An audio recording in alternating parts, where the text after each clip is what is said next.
Thank you, everyone, for coming on this early morning on this Sunday. Congratulations for waking up for this terrific panel. Sorry, Paul? Well, with an all-star panel like this, it was an easy thing to do, so to get you all out of bed. Of course, this is day 3 of N3Con, so thank you all for joining for this really amazing weekend. Hope you all had a nice evening last night for those who went to the FCC. Hope you had a good dinner. If not, hopefully you had a terrific dinner and some nice sightseeing out and about in the city on your own. So right now, before I introduce our panel for this morning, I want to make just a couple quick announcements. Today we will be going up until 1 p.m. So we have this panel, The Reign of Kim Jong-un, covering North Korea. Then after that we have a break. And then we have a series of panel breakout sessions at 10:45 that last an hour. And then finally a wrap-up session here about the state of media diversity with AAJ national leaders. And then we have, at 12:45, this, the raffle. Raffle. So we still have just a few tickets remaining, just a few. So if you, I don't know why people are laughing about the few comments, but we might have more than a few. But if you would like to buy raffle tickets, they are still on sale. And again, definitely raise your hand if you are selling them. Elaine and June, and I believe Hannah? Kind of selling. But one book is already sold out, I know. So definitely make your way over to these ladies, and they will help you with hopefully winning something in the raffle. And just a quick recap, Cathay Pacific round-trip tickets originating out of Hong Kong to anywhere in Asia. Last year's winner went to Vietnam. We also have 4 Xiaomi smartphones to give away. And those are 8 gigabyte S2, 16 gigabyte S2 phones. Thank you to Richard Lai again from Engadget, editor-in-chief for China. Also, we have 24 bottles of wine to give away. So if you have... Okay, I'm getting a ticket. No, not to one person. So 12 people... What? Would you, 12 bottles, 12 people will win 2 bottles each. In addition, we have a book by AAJ member Cheryl Tan, A Tiger in the Kitchen, as well as a DVD set from Koryo Tours, and Simon Cockrell is visiting us from Beijing. Simon Cockrell will be doing a breakout session after North Korea. He's just in the back right there. All right, what else is there? All right, let's go ahead and do this. So our next panel is called The Reign of Kim Jong-un, covering North Korea. And introducing our terrific panelists. First up, we have Jean Lee. She is from the Associated Press, and she's the Korea Bureau Chief. She's been in the Seoul Bureau since 2008. And just recently, you might know, in January of 2012, she actually became AP's new bureau chief in Pyongyang, North Korea. And she jets back and forth between Pyongyang and Seoul. And she's the only American reporter that has regular access to what everyone likes to call it as the Hermit regime. Steve Herman is a moderator for this panel, and he's the Voice of America bureau chief and correspondent based in Seoul. Before that, he was VOA's South Asia bureau chief based in New Delhi.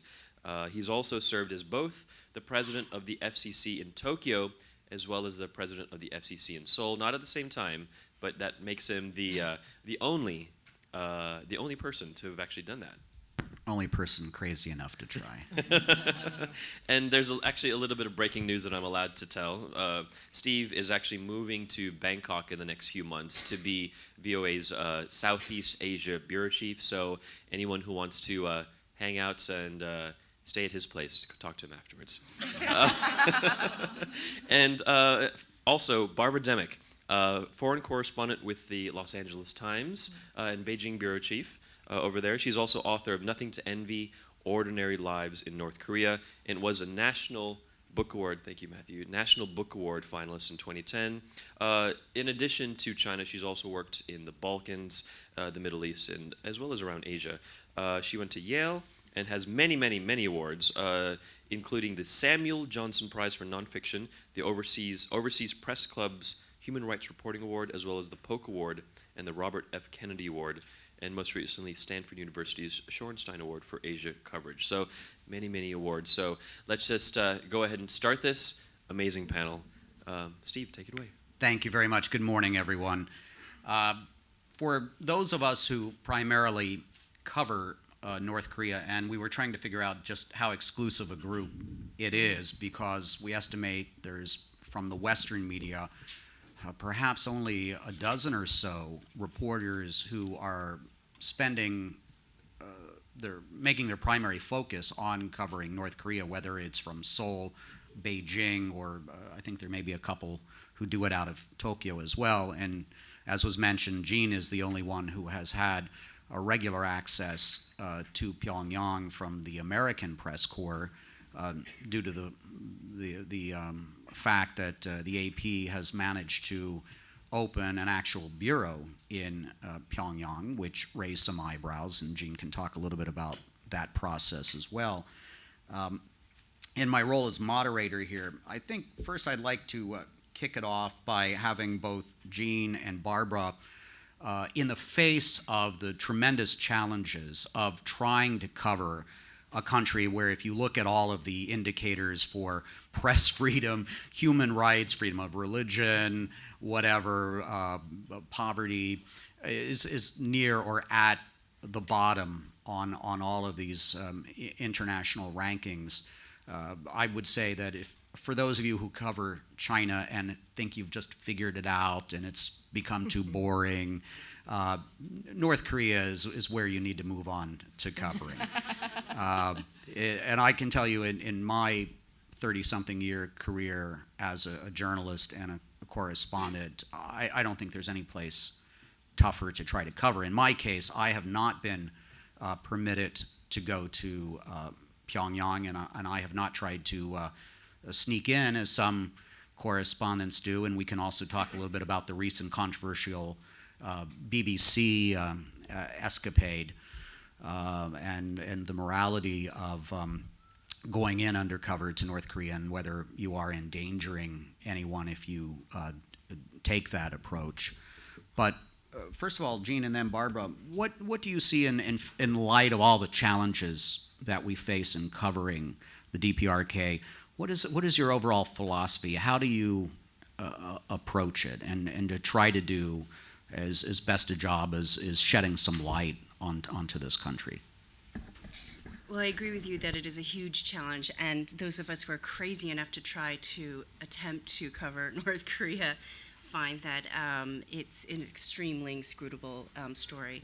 I think that for us, the question of whether to open a bureau is certainly controversial. But, you know, as a journalist, what you want to do is try to get at the story from as many angles as possible. For so long, when I first got to Seoul, of course, we were doing what most journalists have to do, which is to focus on North Korean state media. Now, we at the AP did have an advantage even in 2008, because we have had a TV operation there since 2006. And so that meant that we did have access to footage that our North Korean team was taking, as well as my colleague who would go in from time to time as well. So that actually I found incredibly useful, because I would just look at that footage very closely. I would study that footage when it came through, just to get a little bit of tidbits, life on the street. Now that is something we can do by watching KCNA or by watching footage. Now, it wasn't so useful for me to get to get the dispatches necessarily from state media, because that is propaganda. But sometimes looking at changes on the street can be very helpful if you watch that over a course of years. But it is incredibly challenging. You got to find different ways to write about this place that is so closed. For us, trying to find a way to get better access on the ground was part of that equation.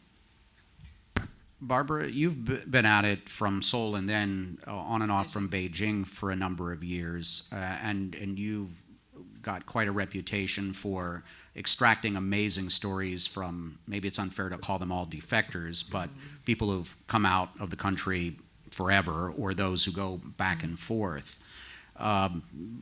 What has been your particular insight into the country through that particular vehicle? Yeah, I started off kind of in Steve's position. I was 4.5 years in Seoul, and for the first 3 years, I wasn't able to get a visa to North Korea, which made me very frustrated. And like most journalists, when you can't go someplace, you become easily very obsessed. That's one of North Korea's allures, I think, for some of us. I felt, though, even though I didn't have access to the country, I had access to many people, because in that period there were about 3,000 defectors a year coming into Seoul. And there were also a lot of people crossing the border into China, some of them defectors, some of them just working in China. So I started really interviewing everybody I could find who had come out. And the people in Seoul were helpful, the North Koreans, but a lot of them, they really were defectors. I found the people in China more interesting because often they had come out like a week or two before, and a lot of people come out of North Korea not thinking they're going to defect. They come out to see relatives on the Chinese side, or to work, or to try to trade something, and then many of them eventually become defectors, many of them don't. But I found the people on the Chinese side amazingly open and honest. I really felt like they were very truthful, and it's funny because I was usually the first Westerner they met, let alone an American, migook nom, that's the okay, obviously some people know what this means, very disparaging term for Americans. But after they got over that, they really opened up. And as I said, I'm a journalist for a long time. I think I have a sense of when people are telling the truth, because the stories would come out gradually, and people, men and women, would cry. And I think North Koreans, being very bottled up, once they start to talk, they have a lot of stories.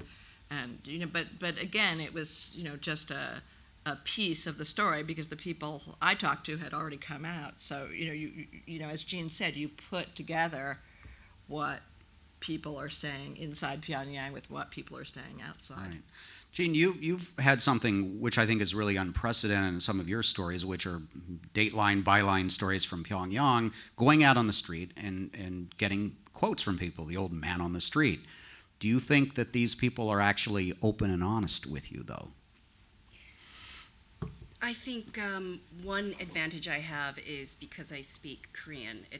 My Korean's not fluent, and I've learned to speak North Korean, which is a little bit different than South Korean. So oddly enough, I probably speak better North Korean than I do South Korean, much to the chagrin of my family. But that is helpful, because once you get a camera or an interpreter involved, people do clam up. Now, that said, I would say that every North Korean is very conscious of what they're saying, and the possibility that what they're saying could get them in trouble. So every person, they grow up very aware of the danger that what they're saying could put them in. So in that sense, they're not as, it's very hard as an American to go someplace where you have to watch what you say. We're just not used to doing that. But they grow up from a very early age learning to watch what they say. That said, one thing I've discovered among North Koreans is that there's a lot that doesn't get translated.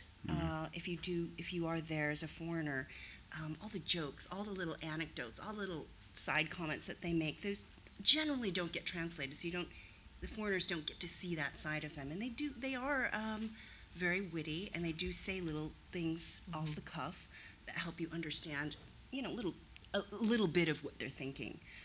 But yeah, there are times where I can't include the quotes that I get, because as soon as you get a camera there, the thing that they're most comfortable doing is parroting everything that they've heard, and if they've seen it on TV, or if they've heard their leaders say it, or if they've heard other officials say it, they know it's okay. And often, those are that is not necessarily what we want. That's not what we're trying to get. So it can be incredibly challenging to try to get to get to what it is they're really thinking. Now, Barbara, you've been speaking with North Koreans who've been leaving the country over a period of some years.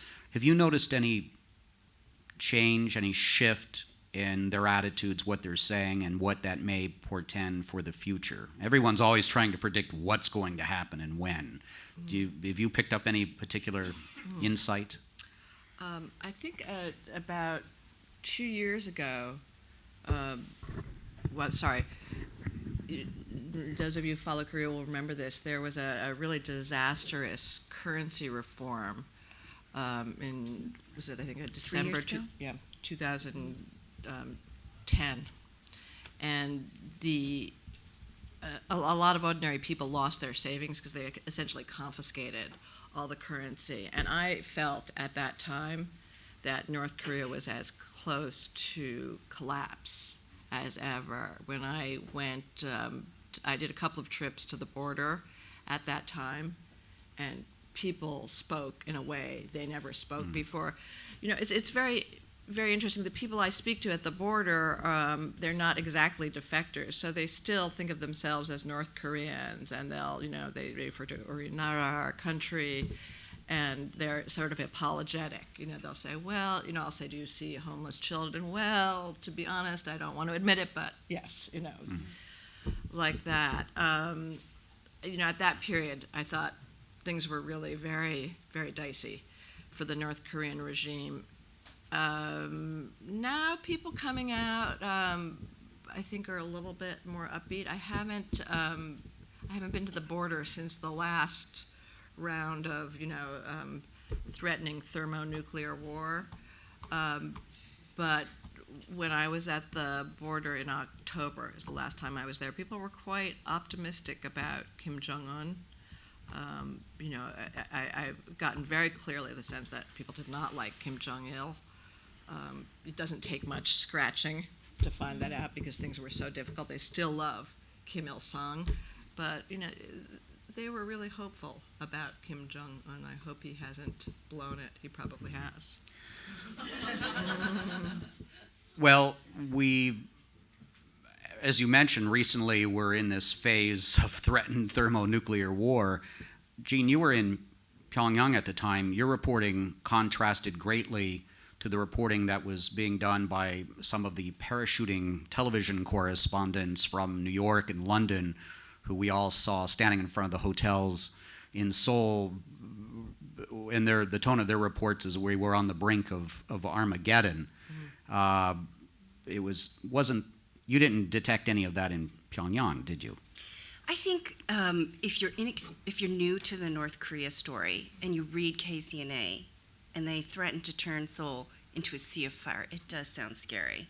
But if you go back, there's a cyclical nature. If you go back and search, do an archive search, you'll see that threat has come up repeatedly. It's part of a pattern. And that, if you study Korea over years, you see that there's a pattern to this, and you can put it into perspective. I don't know exactly what the factors were for why the recent spate of rhetoric got so out of hand. Maybe there wasn't another big story going on internationally. Certainly when the Boston Marathon happened, the mood shifted. So that's something that we as journalists have to look at as an industry, is how are we driving these as well. But yes, I got to Pyongyang at the height of that. The day that they said, well, people were saying foreigners, they were asking foreign embassies to evacuate. And the mood was completely, not surprisingly, different than what you might expect. It was completely calm. People were not running to bomb shelters. And I did ask, where are the bomb shelters in case I have to evacuate? And they just laughed. So, it was a very different mood. I think it's very important if you're covering Korea to put things into perspective and give a very responsible perspective on what's going on. And maybe we as journalists need to look at whether we did that. This is part of a larger game that's going on geopolitically in the region. But yeah, it was perfectly calm. Nobody was panicking. There were no, it was a very different scene in Pyongyang. So hopefully by providing that color, we were able to show that, well, actually, maybe we should think about this. If they're not panicking in Pyongyang, maybe we shouldn't be panicking either. Barbara, for those in the room or those watching who are reporters and suddenly get transferred to Seoul or Beijing or perhaps Pyongyang, or are called to come to the region to cover this story of which they really don't have any background in, what would be the fundamental piece of advice that you would give them?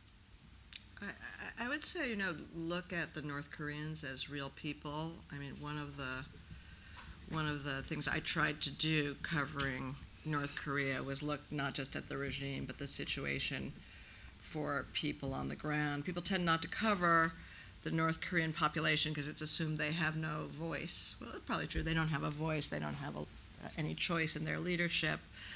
But there are changes going on in the country, and North Koreans are, a hell of a lot like anybody else. They, care about feeding and educating their children, finding a comfortable place to live. They're now obsessed with getting mobile telephones and cameras and computers if they can. And, North Koreans are really fun to interview. They're actually in some ways easier to interview than South Koreans. The 4 years that I was in Seoul, my biggest complaint was that I was never invited to anybody's home. And that's a whole other story. But my North Korean, defectors, they always invited me over. And, they're I wouldn't say just like us, but they're real people. I'm going to open it up to questions in just a minute. But first, a big question.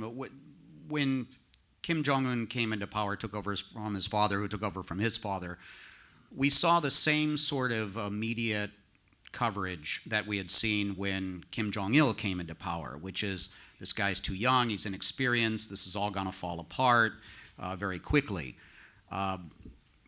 What is your assessment now? How would you characterize Kim Jong-un and his hold on power based on what you've been able to extract? I think anybody who claims to know anything about that is probably speaking out of turn, because we just really don't know what's actually going on behind the scenes and who is in power. I would like to point out that Kim Jong-un is not that much younger than his grandfather was when he was elevated into the leadership of North Korea. So and they are using that his youth they're trying to use his youth to his advantage, to try to contrast him with his father. Of course, his father in his later years was very ill. Walked with a limp. So you've got this young guy in there. So what do you do if he is young? You try to take advantage of the fact that he is very young and energetic and can get down on the ground and pull kids into his lap the way that his grandfather did. Koreans are, whether it's especially in North Korea, they really they try to take tradition is very important to them. And granted, what they're using now is a manufactured tradition. It is a very modern tradition, but they're trying to go create their new traditions, and they're going back to the grandfather, for example, to try to build some stability, build some longevity for a country that's very, very young. But I am never. People ask me all the time, "What is going on?" I can tell you what I'm seeing and but we really don't know what's going on. It is still very much a mystery to anyone, analysts, experts. It is very opaque, but what we can see is how they're trying to, what the propaganda machinery is around trying to elevate this. Yeah, and I would just add to that it seems to be, based on my interviews, successful, because I'm talking to people who are more disenchanted with the regime, and they're saying, the same thing. Well, we like that he's young. We think that's a fresh start. He's going to be, provide high technology and blah, blah, blah, which shows that the propaganda is working. It's also interesting to me, this is just an observation from Beijing. I live rather close to the North Korean embassy, and they have a board of photographs, and I don't think there's a single Kim Jong-il up there now. I walked by there about 2 weeks ago. It's all Kim Jong-un, and I think they know that Kim Jong-il wasn't that popular. Very interesting. Okay, let's open it up to questions. First, I'll go to a Seoul-based reporter, Jason. Wait for the microphone, since we're on the live stream. And when you're called on, please introduce yourself as well. Jason Struther. I'm a freelance journalist based in Seoul. May I be permitted to ask the floor 2 questions? Quick questions? Yes. First, Barbara, what precautions do you take to protect in light of the security situation in China, what precautions do you take to protect your sources, your fixers, translators, yourself, when you travel to the border and speak with defectors, escapees? Jean, you've been under a lot of, you've faced a lot of criticism recently, especially from one Seoul-based journalist, not myself. What do you make of all it, especially that, should the AP be mentioning in all of the articles, quoting locals in Pyongyang, that we were accompanied by government minders? What do you make of all the criticisms that has been lobbed against the AP bureau in Pyongyang? I'll start. When I work at the border, I've worked with the same people for some years, and I won't discuss them. But I usually turn off my telephone. I usually do my interviews at night. I don't let myself be widely seen. I go where I'm going. I go from a taxi into the building and out. People don't normally give me their real names, and if they do, I don't use them.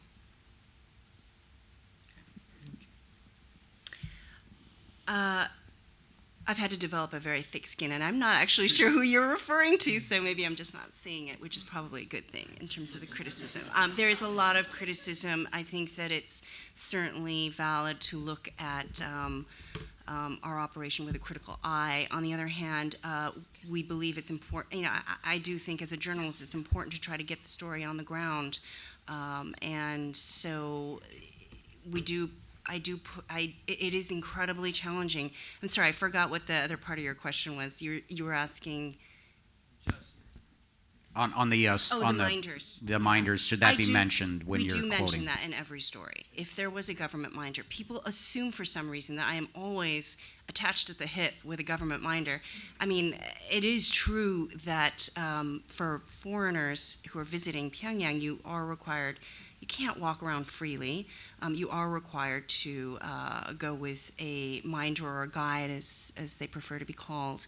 That said, I do get around myself, and I do walk around a bit.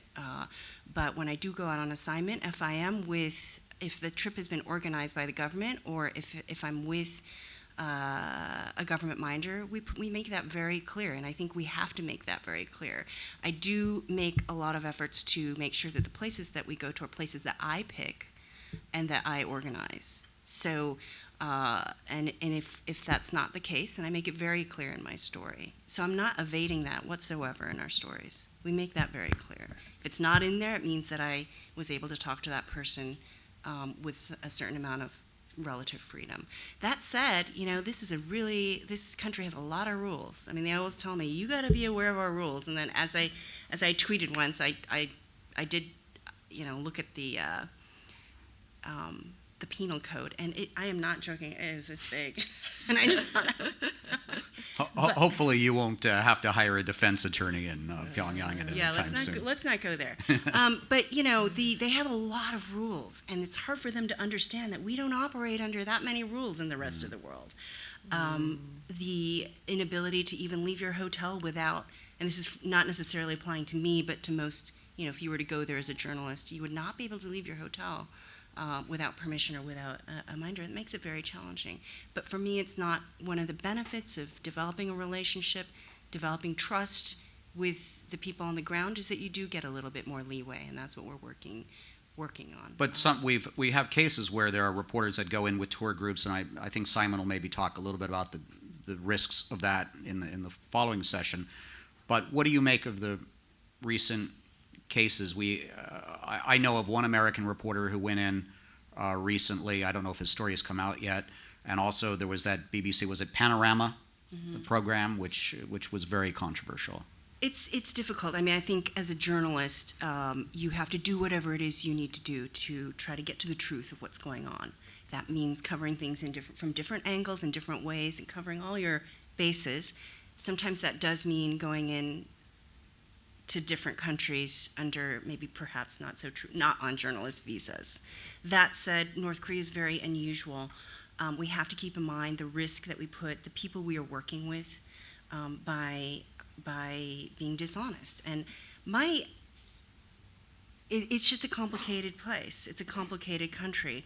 And the last thing I want to do is get my staff or my colleagues into any kind of trouble because I've been dishonest about what I've been doing. So it's complicated. I do think that as journalists, we have to do what we need. We have to do what we need to do. And I've used that panorama example to people in the DPRK as an example of why you should let journalists in. You know, if you let journalists in, they will not have to sneak in.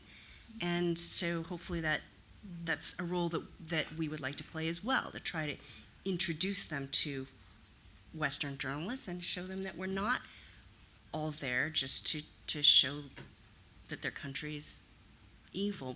We're there to try to understand their country and try to explain to the world what their country's about. Okay. Barbara, you had something to add. Oh, yeah, I would speak, in defense of the AP Bureau, and people are often ask me what I think because, I'm sort of, the darling of the North Korea critics. I don't know how that happened, but,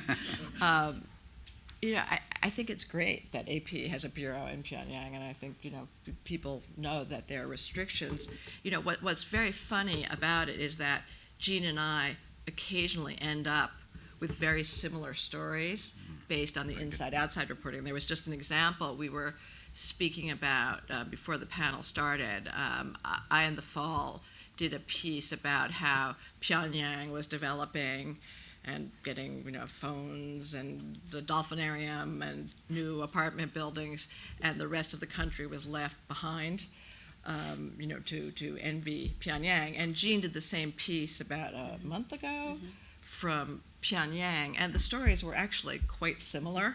It was interesting because I spoke to border crossers and defectors. She spoke to, did more authorized interviews in Pyongyang, but we came to the same conclusions, and that's why I think you need voices coming from both sides to get a clear picture. Question in front here. Hi, I'm Sharon Chan. I'm from the Seattle Times, from the opinion section. So I want to ask about Kenneth Bay. And I loved what you said earlier about the importance of context. So is there context we're missing around Kenneth Bay's detention? And then my second question is, I feel like, and you might not want to comment on this, but I feel like the reaction or lack of action from the Korean American community in Linwood, Washington has been kind of shocking to me. Can you just give a 20-second background on Kenneth Bay? So Kenneth Bay is he's a Korean American tour operator from Linwood, Washington, which is a suburb of Seattle, and he is being detained in Pyongyang, and I believe he's actually been sentenced at this point. Yeah, he's been sentenced. So the two questions are the context and the weird 15 Korean. years hard 15 years hard labor, but then there was a subsequent announcement that they had created a sort of a special jail or prison for him, which was seen as indication that he was being treated with some sort of leniency. Or that he's being kept apart from North Koreans.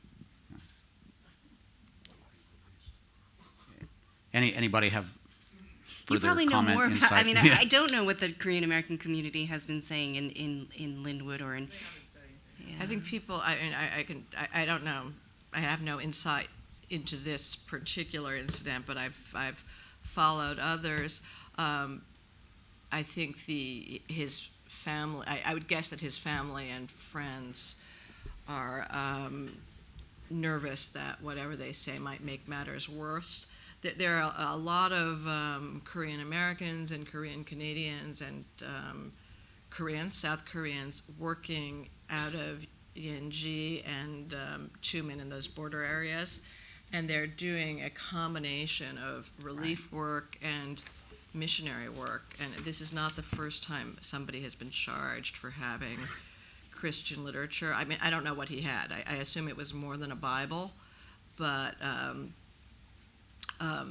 it seems clear that what they didn't like was some missionary aspect to his work. And as I said, I think whoever was working with him probably thinks that speaking up will make matters worse. I was not involved, but I was helping somebody deal with a Canadian who was imprisoned under similar circumstances, and I know for a long time the family didn't want Right. to report it.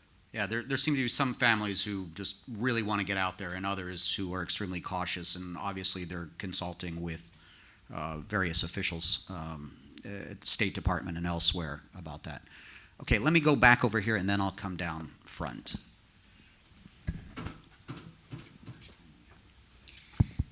Hi, my name is Alexis from CNN. I just have a question for Barbara.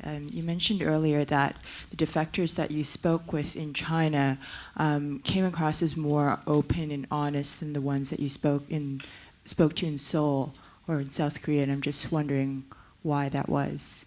Why do you think they're more open and honest? I think they've, often when they meet me, it's the first time they've really spoken about their lives. And I'm got to say, I'm pretty good at asking questions, and I think they can't help, they have so much pent up emotion and pain. They just blab.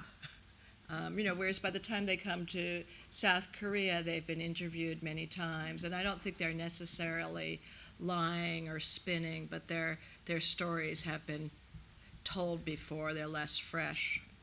And so they're more, like anybody, stories become more packaged over time.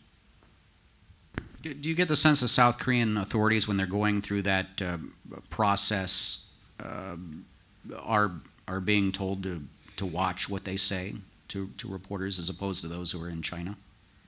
Jean, have you noticed anything like that? You mean after they go through Hanawon, or? Yeah. You probably know better than I do. During the Roh-moo-hyun government, which was much more closer to the North Korean government, there was, I think, a fear of angering the North Korean government, and defectors did say they were being silenced. Okay, we're going to go down here and then over here. Peter Herford from Shantou and Hong Kong U. To Jean, a process question. During the hysterical time, we're going to war, we're going to war. Yours was one of the calm voices. There were calm voices elsewhere, but they were being drowned out by the hysteria. In terms of your experience with the AP, when you're swimming upstream on a story like that, what was the reaction from your own organization, and how do you handle that, and how do you handle the frustration when you're on the ground and you know what it's like and you see all this madness going on? It is hard to be, I do feel like I'm constantly swimming upstream, and to be, to sort of have that, to be one of the few with that point of view or that perspective. I do hope that the AP trusts my judgment and the judgment of the team that covers Korean. It's not just me, it's a group of people. We make these decisions on a daily basis. I'm not acting alone. And that we've got the breadth. What we're trying to do is build an operation that has breadth and depth and covers this story from different angles, from Beijing, from Washington, from Tokyo, from Seoul, from Pyongyang, from Geneva, from wherever. And that with all of that collective understanding, that we come to a story. It's not just me. We are looking at different factors around the world. So that I did think it was important to put that, to provide the piece that's most usually missing in most of the coverage, is that on the ground perspective and color and description in Pyongyang. On that So, one, what were your colleagues saying? What were your colleagues saying to you on that one in terms of the upstream part? it is, I mean, of course, what were they? God, it already feels like such a long time ago. I think that, yeah, I mean, I do get a lot of questions saying that this media has reported, media in our country, you get a lot of questions from different bureaus. But we just try to put it into perspective and put everything we've got so many years of experience covering this issue, and try to look at it more broadly rather than just what's happening that day. Look at the larger issues at play. Also look at what's coming out in North Korean media. As you got to look at what message they're trying to send, the propaganda that they're trying to send, and put that into perspective. Not to necessarily just take it at face value. Put it and compare it to what's coming out of Washington. What is Washington doing as well that might be instigating this, or so many times when, with the South Korean media, sometimes their perspective is very much fed by the South Korean government, and likewise, possibly from the U.S. So we try to bring it all together and look at all of it and try to get all those pieces together and come up with an approach. Something related to that, how reliable do you find other news sources on North Korea, such as coming out of South Korea, Yonhap, semi-official news agency, and then you have specialty websites such as Daily NK, which some regard as sort of the National Enquirer of North Korea reporting, because it's very exciting and sensationalistic, but seems to rarely turn out to be true. It's seriously sort of based on single source reporting, some anonymous person that they've supposedly contacted on a cell phone in North Korea. Barbara, how do you gauge all of that? I mean, you would take all of it, as just a piece of a larger package. I think that's what we're talking about. As Mike Shinoy here, if he's not, I'll steal one of his his lines. He always says reporting on North Korea is a jigsaw puzzle, and you get one piece here, one piece there, and try to put it together. Yeah, I agree. I think all of the reporting is important to look at. Daily NK provides really great tidbits. We all come at this from a different point of view, from a different angle, with different sources, and that's what we need. So I think all of it is very necessary, but I also think that the important thing to keep in mind with North Korea coverage is you've got to be skeptical. You've got to be skeptical of everyone's sources and everybody's reporting. And it doesn't mean that you discount it, but you just got to be really critical at whether it's my reporting or Yonhap or Daily NK or LA Times. But it's of course very difficult to confirm anything out of North Korea. Single source anonymous reporting on North Korea. For the AP, we don't do that. Our policy is we just don't do that. You don't do single source reporting. It makes it very difficult for us. I try to keep the same standards that we use everywhere else in the AP with North Korea, and that makes it extremely difficult to get people to speak on the record, to get two sources to confirm something. But we try to stick to those standards that we use everywhere else. That definitely slips when it comes to North Korea, and we're, as journalists, we're responsible for allowing that to happen as well. But it's a challenging place. It's hard to get people to talk on the record. It's hard to get information. Barbara, LA Times policy? We don't do single source reporting either. But if we do an interview with one defector, which sometimes we've done, we have a disclaimer that says this story, cannot be confirmed, independently confirmed.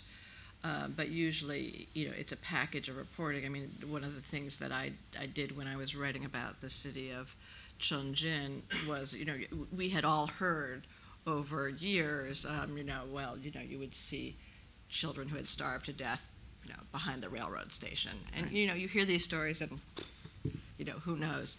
But when you start to interview people from the same place over time and you hear, the same accounts independently, interviewed separately, you start to put things together, which is, what I was trying to do by reporting on one city. Few more pieces of the jigsaw puzzle. Yeah. Okay. Hi, I'm Chi from HKBU. I'm wondering, do civilians in North Korea have access to internet? And are they aware of what's going on outside the territory? Thank you. Most people do not have access to what they call the international internet. They do have, some people do have access to an internal intranet computer system that gives them, for example, if they're at a university. And most of the information that they have from the outside world, if they're getting it from official sources, obviously is cleared by a party, organization, or the government. Although I have to say from watching state TV that we're seeing a lot more information come through on state TV about South Korea, for example, and the U.S. than in the past. As I've written about before, we're seeing American cartoons, Madagascar, which I find so amazing. When I first saw it, Simon's probably seen it. You know, they're using Madagascar, which I had never seen, but it's a cartoon that takes place in New York, and all these animals are speaking like kids from the hood. So they're learning like, and they're breaking free of their cage. I mean, it's it's really fascinating. So you know, they're teaching. I do wonder whether teaching them the man is really going to be useful to learning English. But you know, so they are becoming. So it's a cartoon, but they are getting a little slice of life in the U.S. So but no, I mean they don't. They can't just get on. Most people can't just get online and Google things like we can. Now, but things have changed a little bit. For example, I go in with my iPhone, and I have access to the internet on my iPhone, so I can look things up. I'll just sort of mention related that there's a company called Intermedia which has done surveys for the Broadcasting Board of Governors, which oversees VOA and RFA, and those Korean language services that broadcast in the evening to North Korea, including defector radio broadcasts, are being widely listened to, and perhaps along with smuggled in DVDs are the primary source of information. So people in North Korea are finding out about it, and I have some firsthand accounts of people actually telling others about the extent of even officials are listening to those outside radio broadcasts and not apparently making too much of a secret about it. Right here. Paul Chung from the AP. The question is, especially for Jean, what is it like working with North Korean journalists? And is there such a thing as North Korean journalists? Okay, maybe you should also explain about AP has a reporter and photographer in Pyongyang and how that all came about. So you need to put it in a little context too. So we opened a bureau. We have had a TV operation there, as I mentioned, from 2006 with a cameraman and a producer. We opened a text and photo bureau last January, in January 2012. We've got a photographer. They're actually multimedia journalists. They are both trained in photography. Some of them know video and reporting. But you know, they come from North Korea, so they are in the business of propaganda. So they're not accustomed to the way we do journalism. Working with them, they're fascinated, I would say, by our brand of journalism and how we do things. They would love to cover breaking news, but that's not how news is covered in their country. So it's very limiting in some sense for them as well. I do spend a lot of time with the local press corps, both domestic North Korean media as well as the foreign press corps, which is Chinese and Russian journalists. And it's oddly very similar in some ways to the South Korean press corps. I think one thing for us, the three of us, is that we come at this story with the Korean perspective, which is understanding North Korea through the Korean filter. And the issues that I deal with in North Korea in terms of coverage are very similar in some ways to what I'm dealing with in South Korea. The mentality of covering things the same way, and the sort of group mentality in terms of coverage. That's very different than how we cover things in the West. You're talking about Japan there, right? The press clubs. Exactly, Yeah. the Kijadang in Korea, South Korean Kisha Club system. Are you at all optimistic that they're going to allow you or someone else from the AP, who's not North Korean, to actually come in and report full time there? Any hope of that? I think that would be great there's a handful of Chinese journalists who are there with Chinese state media. There's one Russian journalist. It'd be great if we could add an American journalist to that mix, but I have no idea if and when that will happen. The country's still technically, at war with the U.S., so there are no diplomatic relations. We have no representation there. It's challenging. Would you live there, Barbara, if you were given an opportunity to report full-time out of Pyongyang? Yes, I would. Okay. Su Xinqi from Reuters. Barbara, in your book, Nothing to Envy, you mentioned that in the very severe stage of starvation in Chongqing, there is actually primary market economy happening, that people are trafficking or like getting goods from China and then selling and buying there.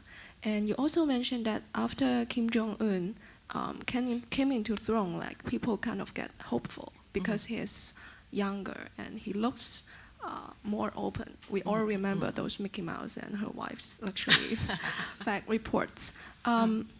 So is actually now market economy really like getting any further in North Korea? And since you are based in Beijing, do you think China is doing anything on that? And for Jean, I simply would like to know how people in Seoul in South Korea view North Korea as you observe. Thanks. On the markets, my sense is that things have gotten a little bit better and the markets are open. During that currency revaluation that I mentioned, all the markets closed, and actually the purpose of that currency readjustment was to close the markets. Kim Jong-il was constantly at war with the market system, lots of rules. Jean, maybe you get to the markets in Pyongyang, you have a sense, but talking to border crossers, the markets, my sense is the markets are back open, that there are more goods coming across. And I don't know that the Chinese government is supporting the trade directly, but I mean, most of the consumer goods do come from China, and there are some military trading companies that bring things in, whether it's umbrellas or shampoo or socks, it all comes from China. I think things are in flux right now, so we have to wait and see. The sanctions have been tightened, so we probably aren't seeing the effect of the sanction. Whether or not China's enforcing them, we will probably start seeing that later this year, so that could affect what kinds of goods are available in the markets. I do think that there are, as I reported last fall, economic, we like to call it reform, but they do not like that word. They prefer to call it new method of economic management. So there are a lot of changes going on in terms of how the economy, trying to boost incentive, give people, boost productivity. That's a really interesting change that's going on. So I would suggest keeping a close eye on that in the coming months. But I do think that if it's true that China is trying to enforce some of these sanctions, as well as both from the U.S. Treasury and from the UN and any other bilateral sanctions, that we may start seeing some changes in what's available at markets. The crackdown on the North Korean banks operating in China seemed to be notable. They were apparently not operating within their mandate representative banks, and there was some reports that they had taken action against some activities that these banks were doing in China. I don't know if either of you have reported on that recently. I think it's not. I think it's trading companies that have accounts in Chinese banks, and my understanding is that the North Korean trading companies work very closely with Chinese trading companies, and if those Chinese trading companies cut off the North Koreans, it could really affect the goods available and the financial system. I think the second part of that question was about the attitude or view that South Koreans have about North Korea. Okay. You could probably answer that question better than I can. We actually have a number of South Koreans here who are probably best to talk about that, because I think different people have different opinions, and I certainly don't want to summarize South Korean attitudes towards North Koreans. I think it's kind of complicated. It is very complicated. Yeah. Okay. In fact, here's an expert on that. Sean Lim from Arirang News in Seoul. I had a question. Speaking of the economy, where do you guys usually go to for macroeconomic indicators or data?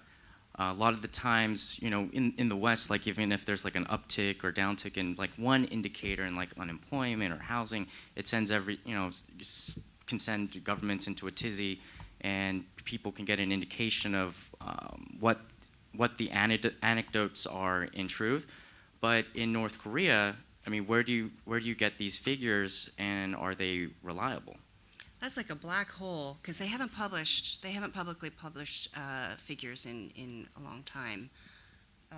And even if they did, would we consider them accurate? I am trying to get some of that in some of those details or facts and figures from the North Koreans, so we at least have what they say. But obviously, we do rely on the governments, China, South Korea, that watch these things very closely. For example, trade. The most useful figures probably come from China. South Korea, obviously, the Bank of Korea follows. But you have to take all these figures with a grain of salt because nobody has real access to figures from the North Korean side. There are some think tanks. Peterson Institute tries to extract and drill down and make some conclusions on data. So I think overall trends, maybe perhaps a bit delayed compared to other countries, we can sort of get some data out of it. Any comments on that? Yeah, I mean, the Peterson Institute is very good. There's a couple of economists, Marcus Noland, Right. Among them. But again, it's all piecemeal. Bank of Korea. I mean, we usually use Bank of Korea. That would be South Korea. Professor? In Chen, Hong Kong, you. The Chinese seems to be taking a tough line towards the North Korean. It's also called for a resumption of talks. It warned the North Korea about its nuclear ambitions and all that. So what's your reading of the Chinese government attitude and policy? Is it changing? Do you see, is it significant? What should we read about this? I guess that would be me since I'm based in Beijing. I think the Chinese government is kind of floundering about, or, sort of like the Americans trying to figure out what to do. I think their policy is not very clear. North Korea is handled, directly through the party relations, through the Communist Party and the Workers' Party. It kind of bypasses the foreign ministry. I will say, talking to like senior Chinese academics, I mean, the stuff they're saying about North Korea, I have never heard before. They're really angry, but I'm not sure that it's translated into real policy. We've all been waiting. The first quarter trade numbers between China and North Korea were down, and we're waiting to see, because I've heard that April is back up. But boy, I talked to somebody at, a really senior Chinese academic after the North Korean delegate handed the letter from Kim Jong-un to Xi Jinping, and he said, "Oh, Xi Jinping shouldn't have met with that guy. It's too soon. They're giving the North Koreans face. It's a bunch of lies." And boy, it's you don't usually hear that from Chinese academics. Right. Not going to touch that one right now. I think it's my observation is something's obviously afoot, and that anger has been pretty well expressed. Both, I think, not only from academics, but if you read between the lines in the stories coming out in Xinhua, there was even commentary about some of the photographs that came out in the past few days from that encounter in Beijing, which was not in keeping with sort of the types of images from past meetings. And there was also a notable absence, I think, on recent anniversaries about the floral baskets being received in Pyongyang from Beijing. So that's another indicator to watch, is the floral basket. Although I do notices. think some of this, watching from afar, gets out of hand. I mean, people saying, "Oh, the Chinese ambassador hasn't been seen in months." I see him. He's always there. I see him in Pyongyang all the time. You mean the North Korean ambassador? No, for example, people say, "Oh, the Chinese ambassador hasn't been in Pyongyang. Oh, What's in going on? Pyongyang, What does that okay. mean?" But I do see him there. He's always there. So anyway, I do think that things are evolving in the region. We've got new leaders in all the big players here. So things are just evolving, and we need to wait and see how these policies fall into place. Okay, we've got just a few minutes left. I don't want to penalize the people sitting in the back, although they should have got here early and got a seat in front. Hi, my name is Diana. I'm from the Wall Street Journal. Jean, can you talk about your day-to-day operation in Pyongyang and what is it like to run the bureau there? My day-to-day operations. I usually try to visit our bureau, go to our bureau in the KCNA building in the mornings. But I usually pack our schedule pretty tightly. I make a lot of requests, try to make sure that we have some interviews in the morning, and try to use my lunches and my dinners to meet with contacts and to conduct interviews. It's a pretty busy schedule. I am up very early in the morning and working until probably 2 a.m. I get no sleep. And I try to watch as much. It's as Barbara knows from having been there, it's an intense place, as Simon knows from spending a lot of time there. It's an intense place, and you're always on alert. You're always trying to pay attention, so it's exhausting. But it is a combination of going out in the field. I try to make at least 1 or 2 visits out of the city and get out to the country, get to different places that I haven't been to. So usually, yeah, it's intense. It's intense. When's your book coming out? Do I have time? You barely have time to read my stories. It definitely sounds like you've got enough material for a book. I'm sure you've thought about it, or people have approached you. Well, you know, people talk about that, but I honestly have not. It's been very difficult working on building this bureau, and we are still building this bureau. It's only been a year and a half, and I am still focused on making sure to get this. We're getting this operation off the ground, and then that we're continuing to pursue our goals and reach our goals in terms of access. And it takes a lot of work. It takes a lot of work to build trust and try to get access. Not only building the relationships, but also understanding what it is we need to see and who it is we need to ask. And actually, people who've been there for a long time, like Koryo Tours, they are a good example of the benefit of building that relationship and getting better access. Okay. I think we've got time. A quick follow? Microphone? Quick follow-up. So what do you do in your free time, or is there any free way time? Yeah. She just said she's working till 2 a.m.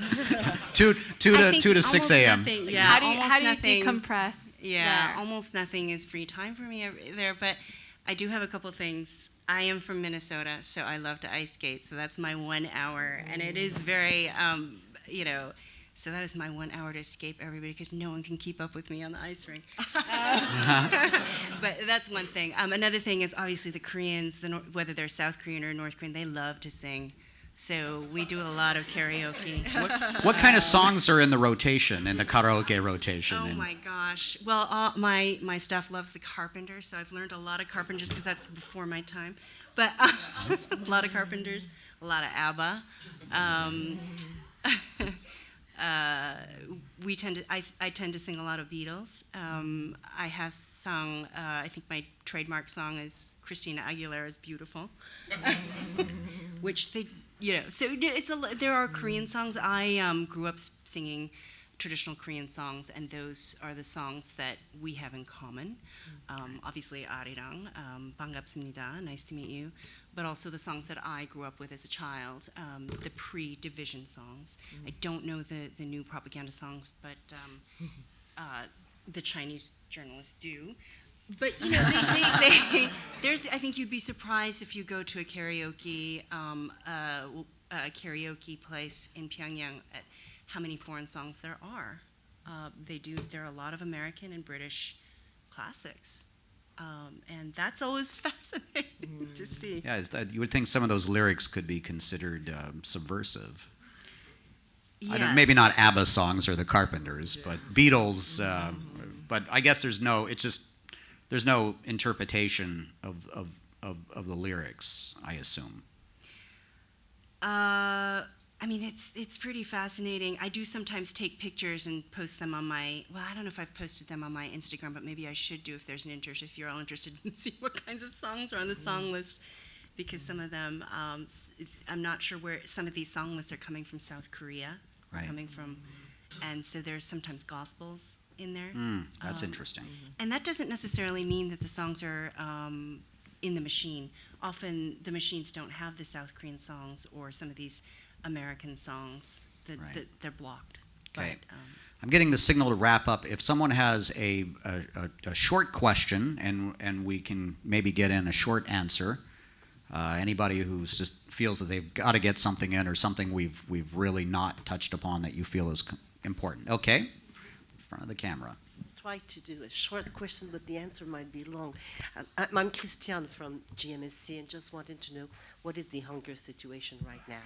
I mean, there was a time when the World Food Program, UN World Food Program, was feeding 6 million people, and we were talking about famine in North Korea. So what's the situation now? Has it improved?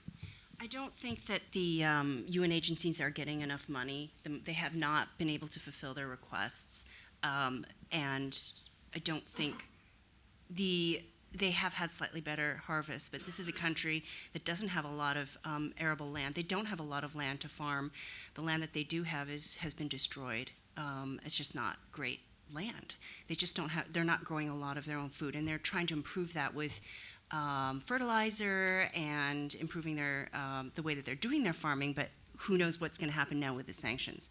So I think, but in terms of the hunger, no, I mean, millions of people most of the population relies on rations from the state, and that amount is going down.